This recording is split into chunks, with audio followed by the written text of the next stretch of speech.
Hello అందరికీ. నాటి నేస్తాలు, మన చిన్ననాటి జ్ఞాపకాలు, మాటల్లో మమకారం, కథల్లో మనసు, కుటుంబ కథలకు స్వాగతం, సుస్వాగతం. ఈరోజు ఒక అందమైన కథతో మీ ముందుకు వచ్చేసానండి. మరి వినడానికి సిద్ధంగా ఉన్నారా? కథ పేరు అందమైన జీవితం. రాసినవారు సిఎన్ చంద్రశేఖర్ గారు. ప్రతి ఆడపిల్ల తనకి వచ్చే భర్త తనకి నచ్చినట్టు ఉండాలనుకుంటుందండి. మరి ఈ కథలో మానస తీసుకున్న నిర్ణయం ఏంటో చూసేద్దామా? ఇక కథలోకి వెళ్ళిపోదామండి. నందు, మానస తిరుపతి నుంచి వచ్చిందిరా. నిన్న అన్నయ్య ఇంటికి వెళ్ళినప్పుడు చూశాను. వచ్చి వారం రోజులైందట అంది రోహిణి కొడుకుతో. అలాగా? ఎలా ఉంది మను? నందు అడిగాడు. ఎప్పటిలా లేదు, ఎందుకో కాస్త డల్గా కనిపించింది. మనిషి కూడా తగ్గింది. అయ్యో, నేను వెళ్ళి ఒకసారి మాట్లాడే విషయం కనుక్కుంటాను. అంత అవసరం లేదులే. తను నిన్ను కాదన్న విషయం మర్చిపోయావా? అమ్మా, తను నా భార్య కాకున్నా మామ కూతురే కదా, మన కుటుంబంలోని ఆడబిడ్డే కదా. అమ్మా, నువ్వు అన్ని విషయాల్లో పాజిటివ్గా ఉంటావు, మను విషయంలో మాత్రం వేరేగా ఎందుకుంటావు? చిన్నప్పటి నుంచి నాతో కలిసి తిరగడం వల్ల భర్త అనే భావన కలగలేదని చెప్పింది. ఆ కారణం సబబుగానే ఉంది కదా. కానీ దాన్ని కోడలుగా చేసుకోవాలని ఎంతో ఆశపడ్డానురా. అవన్నీ ఇప్పుడు ఎందుకమ్మా? తనకు పెళ్ళయింది, నాకు పెళ్ళయింది. అందరం హాయిగా ఉన్నాం, బంధాలు నిలుపుకున్నాం. అవసరమైతే ఒకరికొకరు సహాయపడదాం. శ్యామల కొడుకు వైపు అభినందనపూర్వకంగా చూస్తూ, నీకు ఇంత మంచితనం ఎక్కడి నుంచి వచ్చిందిరా అంది. మీ నుంచే అమ్మా. నన్ను బాధపెట్టిన వారి పట్ల నువ్వు కాస్త కోపంగా ఉంటావు, కానీ నిజానికి నీ మనసు వెన్న. ఇక నాన్నంటావా? నీకంటే మంచివారు, ఎవరి జోలికి పోరు, తన దగ్గరకు వచ్చిన వారిని ఎంతో గౌరవిస్తారు. నువ్వు చదివిన పుస్తకాలు కూడా ఓ కారణమే. మనుషులు నేర్పని సంస్కారం పుస్తకాలు నేర్పుతాయి. మంచి పుస్తకాలకు ఉన్న గుణం గొప్ప గుణమే అది. పుస్తకాలు చదివే అలవాటు నాకు నాన్న నుంచి వచ్చింది అన్నాడు నవ్వుతూ. రే, నేను పుస్తకాలు చదువుతానురా అంది చిరుకోపంతో రోహిణి. నాన్నంత కాదులే అంటూ నవ్వి, నేను వెళ్ళి మనుతో మాట్లాడి వస్తానమ్మా అంటూ బయలుదేరాడు ఆనంద్. ఆనంద్ వెళ్ళేసరికి మంచంపై పడుకొని ఉంది మానస. ఆనంద్ని చూడగానే లేచి నిలబడి, హాయ్ నందు, రా కూర్చో అంది అక్కడున్న కుర్చీ లాగుతూ. ఆనంద్ కూర్చున్నాక, అదేమిటి మను అలా అయిపోయావు, ఆరోగ్యం బాలేదా అని అడిగాడు ఆదుర్దాగా. నీకు అలాగే కనిపిస్తున్నానా అంది నవ్వుతూ. ఏం జరిగింది మను? నువ్వు మేడ మీదకి వెళ్ళి కూర్చో, నేను కాఫీ తీసుకొని వస్తాను. మానసకు తన తల్లి ముందు మాట్లాడటం ఇష్టం లేక తనని మేడపైకి వెళ్ళమని చెప్తుందని నందుకి అర్థమైంది. ఆ ఇంటి మేడపైన బాల్కనీ అతనికి చిన్నప్పటి నుంచి చాలా ఇష్టం. అక్కడ నిలబడి చూస్తే రాములవారి ఆలయ గోపురం, తిరుమల కొండ మీద మెట్ల మార్గం కనిపిస్తాయి. ఆ దృశ్యాలు మనసుకు ఎంతో ఆహ్లాదాన్ని ఇస్తాయి. అయితే ఇప్పుడు మాత్రం అతని మనసంతా మానస చెప్పబోయే విషయం మీదే ఉంది. నందు, కాఫీ అన్న మానస పిలుపు విని తల తిప్పి చూశాడు. మానస అతనికి దగ్గరగా నిలబడి ఉంది. థ్యాంక్ యూ అన్నాడు కప్పు అందుకుంటూ. తరువాత, రా ఇలా వచ్చి కూర్చో, మాట్లాడుకుందాం అంటూ అక్కడున్న సిమెంటు బల్ల మీద కూర్చున్నాడు. మానస అతని ఎదురుగా ఉన్న బల్లపైన కూర్చుంది. చెప్పు మను, ఏమైంది? రాజుకి నాకు అభిరుచుల్లో చాలా తేడా ఉంది నందు. అతనితో ఇక ఉండలేను. డివోర్స్కి అప్లై చేద్దాం అనుకుంటున్నాను. నువ్వు ఉండగా వేరే లాయర్ ఎందుకని నీతో మాట్లాడదాం అనుకున్నాను. ఇంతలో నువ్వే వచ్చావు. అంత తొందర ఎందుకు మను? తొందర? మా పెళ్ళై సంవత్సరం దాటింది తెలుసా. అతనిలో నీకేం నచ్చలేదో చెప్పు. చాలా ఉన్నాయి. అతనిలో నచ్చిన వాటికంటే నచ్చనివే ఎక్కువ. సరే, ముందుగా మనకి అతనిలో నచ్చిన పాయింట్స్ గురించి మాట్లాడదాం, సరేనా? అలాగే అన్నట్టు తల ఊపింది మానస. అతను అందగాడు, అవునా? మళ్ళీ తల ఊపింది. చదువుకున్నవాడు, మంచి ఉద్యోగం, మంచి జీతం, మంచి కుటుంబం నుంచి వచ్చాడు. అవును, ఇవే అతనిలోని పాజిటివ్ అంశాలు. ఇవి చూసే మీ అమ్మా నాన్నలు అతన్ని నీకు ఇచ్చి పెళ్లి చేయాలని అనుకున్నారు. ఏ తల్లిదండ్రులైనా తమకి కాబోయే అల్లుళ్ళలో ఈ లక్షణాలే కదా చూస్తారు. అంతేగా, ఇవి చూసే నేను ఒప్పుకున్నాను. అయితే సంవత్సరం కాపురం చేశాక తెలిసింది అతను నాకు సరిజోడు కాదని. సరే, ఇప్పుడు నెగిటివ్ క్వాలిటీస్ గురించి చెప్పు. నన్ను బయటికి తీసుకువెళ్ళాడు, నా వంటని మెచ్చుకోడు, ఎంతసేపు పని పని అంటూ ఉంటాడు. నేను మంచి డ్రెస్ వేసుకుంటే బాగుందని చెప్పడు. ఆఫీస్లో నాకు మంచి పేరు వచ్చినా మెచ్చుకోలు వచ్చినా ఆ విషయం అతనితో పంచుకుంటే కనీసం సంతోషం అని కూడా అనడు. అంతేనా? ఆమె ఆగటం చూసి అడిగాడు ఆనంద్. ఇంకా ఉన్నాయి, గుర్తుకు రావడం లేదు. సరే, నేను కొన్ని ప్రశ్నలు అడుగుతాను, జవాబు ఇవ్వు అడగమన్నట్టు చూసింది మానస. అతనికి సిగరెట్టు మందు అలవాటుందా? అస్సలు లేదు. అమ్మాయిల పిచ్చి? అస్సలు లేదు. ఇంటి పనుల్లో నీకు సహాయం చేస్తాడా? వంట పనిలో చేయడు, అయితే మిగిలిన పనంతా తనే చేసేస్తాడు. ఆ విషయంలో నాకు కంప్లైంట్స్ ఏమీ లేవు. అతనిలో ఇన్ని మంచి క్వాలిటీస్ ఉంటే కొన్నే ఉన్నాయన్నావు. నువ్వెంత అదృష్టవంతురాలివో నీకు అర్థమవుతుందా మను? ఆశ్చర్యంగా చూస్తూ అన్నాడు ఆనంద్. నువ్వు మగవాడివి నందు, ఆడదానివే ఉంటే నీకు నా బాధ అర్థమయ్యేది. నిన్ను నేను అర్థం చేసుకున్నాను మను, నువ్వే జీవితాన్ని అర్థం చేసుకోవట్లేదు. మనం కోరినవన్నీ మనకు దొరకవు. దొరికిన దాంతో రాజీ పడాలి. ముఖ్యంగా ఓపికతో ఉండాలి.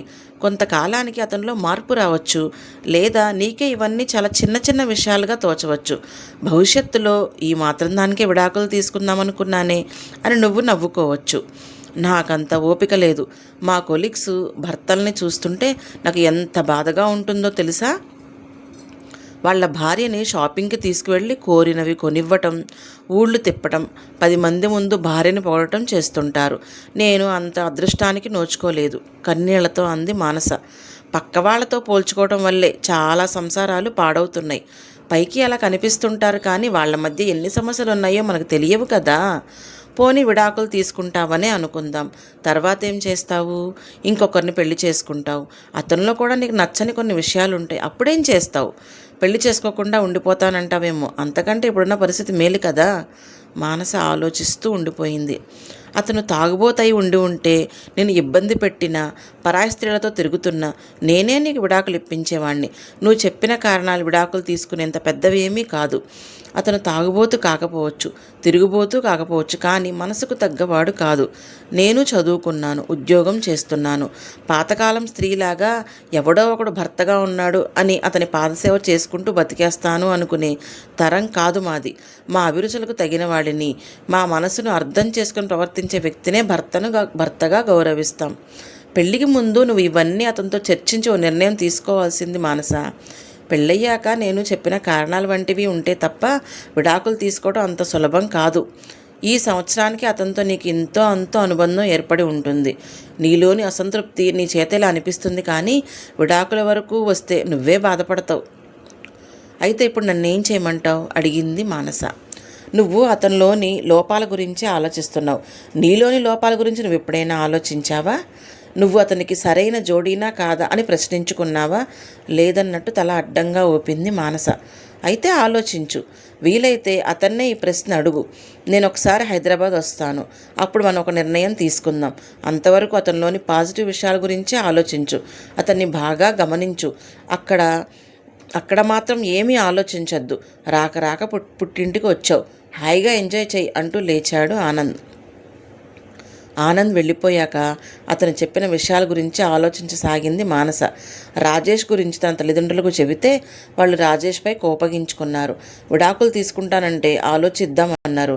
బహుశా తనపై ఉన్న ప్రేమ వల్లే వాళ్ళు తనని సమర్థించి ఉండవచ్చు. కానీ నందు ఎంత బాగా సమస్యని విశ్లేషించాడు. అతను చెప్పినట్లు తను కొద్ది రోజులు ఆగటం మంచిది. నందు తనని పెళ్లి చేసుకోవడానికి ఆసక్తి చూపుతున్నాడని అమ్మ ఓసారి చెప్పింది. అయితే చిన్నప్పటి నుంచి కలిసి ఆడుకోవటం వల్ల తనకు అలాంటి భావనే లేదని తాను చెప్పింది. నందు తప్పక బాధపడి ఉంటాడు. కానీ ఇప్పుడు తను బాధలో ఉంటే తనను కాదన్నందుకు అనుభవించని అని ఊరుకోలేదు అతను. రాజేష్పై మరింత నూరిపోసి తమను విడగొట్టే ప్రయత్నం కూడా చేసుండొచ్చు. పైగా లాయర్గా అతనికి ఒక కేసు కూడా దొరికేది.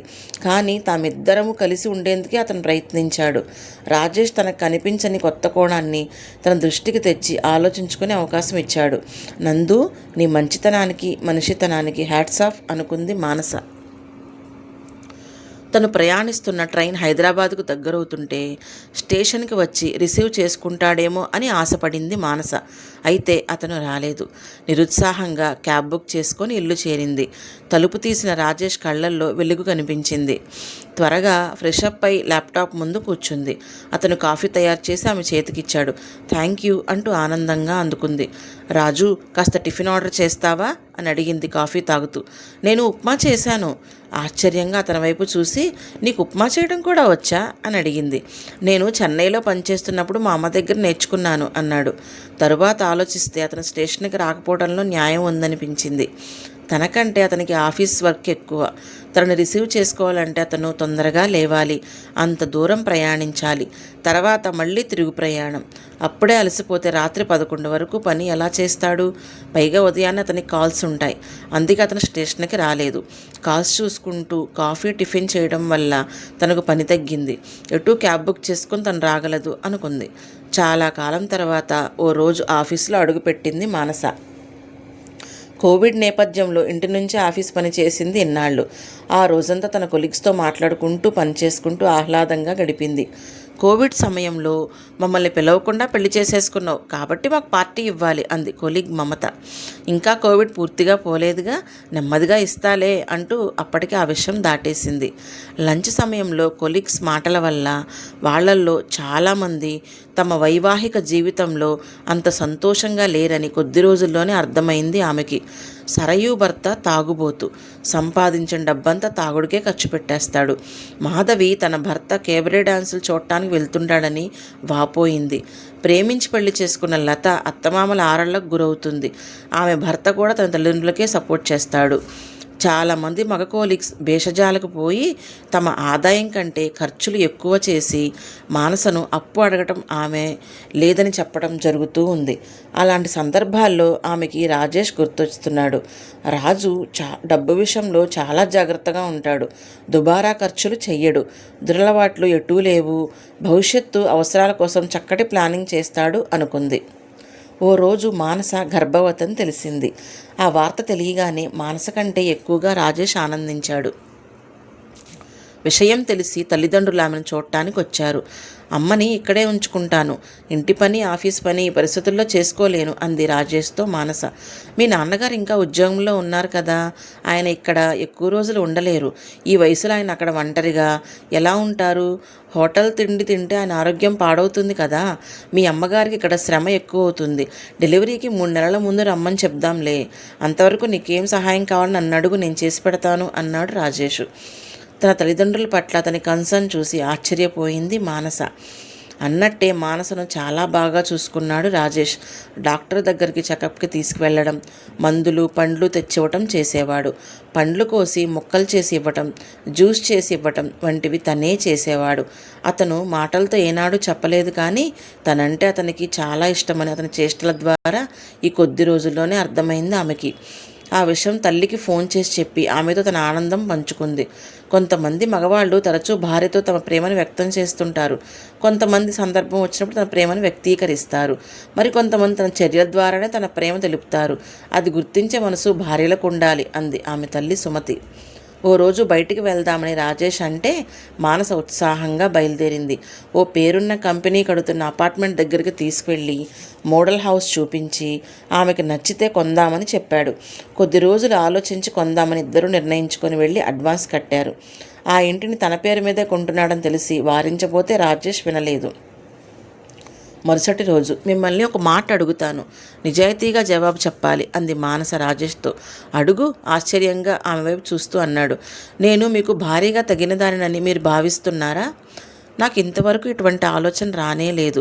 నాకు వివాహ వ్యవస్థ మీద గౌరవం ఉంది. ఒకసారి పెళ్ళంటూ జరిగాక ఎదుటి మనిషిలోని లోపాలని వెతకకూడదు. రోజు రోజుకి ప్రేమను పెంచుకుంటూ పోవాలి. లోపాలను వెతుక్కుంటూ పోతే ఇప్పుడు నువ్వు అడిగిన ప్రశ్న రోజు మనసులో మెదులుతూనే ఉంటుంది. మెల్లగా అసంతృప్తికి బీజం పడుతుంది. అప్పుడు ఎదుటి వాళ్ళలో అన్ని లోపాలే కనిపిస్తాయి. చెంపపై చెళ్ళున కొట్టినట్లు ఫీల్ అయింది మానస. ఆమె మనసు పశ్చాత్తాపంతో నిండిపోయింది. అప్పటి నుంచి ఆమె రాజేష్లో లోపాలను వెతకడం మానేసింది. కొన్నాళ్లకు మానసకు బాబు పుట్టాడు. మానస బాబు ఆలనా పాలనలో పడిపోయింది. మెటర్నిటీ లీవ్ అయ్యాక ఆమె కూడా ఇంట్లో నుంచి పనిచేయడానికి కంపెనీ అనుమతించడంతో బాబును చూసుకోవటం సులువైంది. ఓ ఆదివారం మానస స్నేహితురాలు సౌజన్య మానస ఇంటికి వచ్చింది. మాటల్లో, విశాల్ ఈ మధ్య బాగా మారిపోయాడు మను. ఇంట్లో ఒక్క పని ముట్టుకోవటం లేదు. ఇంట్లో ఉన్నంతసేపు టీవీ చూడటం లేదా సెల్ చూడటం. బిడ్డ ఏడుస్తున్నా కింద పడిపోతున్నా పట్టించుకోడు. ఉద్యోగం చేస్తూ ఇంట్లో అన్ని పనులు చేసుకోవటం నా వల్ల కావడం లేదు. ఉద్యోగం వదిలేయటం అంత సులువు కాదు. అంత జీతం ఎలా వదులుకోను? వదిలేస్తే మళ్ళీ ప్రతి అవసరానికి అతన్నే అడుక్కుంటూ ఉండాలి అంటూ తన భర్త గురించి చెప్పి కన్నీళ్లు పెట్టుకుంది సౌజన్య. స్నేహితురాలి పరిస్థితి చూసి జాలిపడింది మానస. ఆ పరిస్థితి తనకు లేనందుకు సంతోషించింది. సౌజన్యకు ధైర్యం చెప్పి ఓదార్చింది. ఆ రోజు రాత్రి భోజనాలు అయ్యాక సౌజన్య తన ఇంటికి బయలుదేరుతూ, మను, నువ్వు చాలా అదృష్టవంతురాలివి. రాజేష్ నిన్ను ఎంత బాగా చూసుకుంటున్నాడో ఈ ఒక్క రోజులోనే నాకు అర్థమైంది. ఎన్ని పనులు చేస్తున్నాడు. ముఖ్యంగా చిన్నపిల్లల పనులంటే కొంతమంది మగవాళ్ళు విసుక్కుంటారు. రాజేష్ ఓపికగా బాబు పనులన్నీ కూడా చేస్తున్నాడు. నాకు చాలా సంతోషంగా ఉంది అంది. అవునన్నట్టు తల ఊపింది మానస. బాబుకి 2 ఏళ్లు దాటాయి. వాడిని ఎంతసేపు ఇంట్లోనే ఉంచుకుంటే వాడికి బయట ప్రపంచం ఎలా తెలుస్తుంది? మనం ఎక్కడికైనా వెళ్ళొద్దాం అంది మానస రాజేష్తో రోజు. రాజేష్ వెంటనే ఒప్పుకున్నాడు. అప్పటి నుంచి 6 నెలలకోసారి టూర్లకు వెళ్ళసాగారు. కొన్ని నెలల తరువాత కొత్త ఇంట్లో గృహప్రవేశం చేశారు మానస రాజేష్లు. నేను 45 ఏళ్ళప్పుడు ఇల్లు కట్టాను. నువ్వు 30 ఏళ్ళకి ఇంటి ఓనర్ అయ్యావు. నాకు చాలా సంతోషంగా ఉంది అన్నాడు మానస తండ్రి భాస్కర్. మీకు ఉమ్మడి కుటుంబ బాధ్యతలు ఉండేవి కదా నాన్న. మాకు ఆ బాధ్యతలు ఇరువైపులా లేవు, అందుకే కొనగలిగాం అంది మానస. సిటీలో మీకు తగ్గ ఖర్చులు మీకు ఉంటాయి కదమ్మా. అయినా ఇది అల్లుడి గొప్పతనం. ఆర్థిక సంబంధమైన విషయాల్లో చక్కటి ప్లానింగ్ ఉంది అతనికి అన్నాడు భాస్కర్. తండ్రి తన భర్త గురించి గొప్పగా చెప్తుంటే మానసకు చాలా గర్వంగా అనిపించింది. గృహప్రవేశానికి ఆనంద్ తన భార్యతో వచ్చాడు. ఫంక్షన్ అయ్యాక అందరూ కలిసి మాట్లాడుకుంటుంటే ఆనంద్, మానస, బాబు పుట్టాడు, ఇల్లు కొన్నావు, ఇక నీ కెరీర్ పైన దృష్టి పెట్టు అన్నాడు మానసతో. ఇప్పుడు మేనేజర్ అండి. చాలామందికి తను బాస్. ఇంటి పని, బాబు పని చేసుకుంటూనే ఆఫీస్ పని కూడా సమర్థవంతంగా చేస్తుంది. తనకి ఎంత టాలెంట్ ఉందో అన్నాడు రాజేష్. మానస టాలెంట్ గురించి నాకు తెలీదా? She is a gem of a person అన్నాడు ఆనందన్. తర్వాత మానస ఒంటరిగా ఉన్నప్పుడు, దట్స్ ఆల్ యువర్ ఆనర్ అన్నాడు ఆనంద్ నవ్వుతూ. మానస కూడా అర్థమైనట్లు తల ఊపింది సంతోషంగా. కథ మీకు నచ్చిందా అండి? చూసారా? ఆనంద్ మానసలో ఉన్న తొందరపాటుతనాన్ని ఎలా అర్థమయ్యేటట్లు వివరించాడో చూశారుగా. కథ సమాప్తం. మీకు నా కథలు నచ్చినట్లయితే లైక్ చేసి సబ్స్క్రైబ్ చేసుకోగలరు. మీ శాంతి.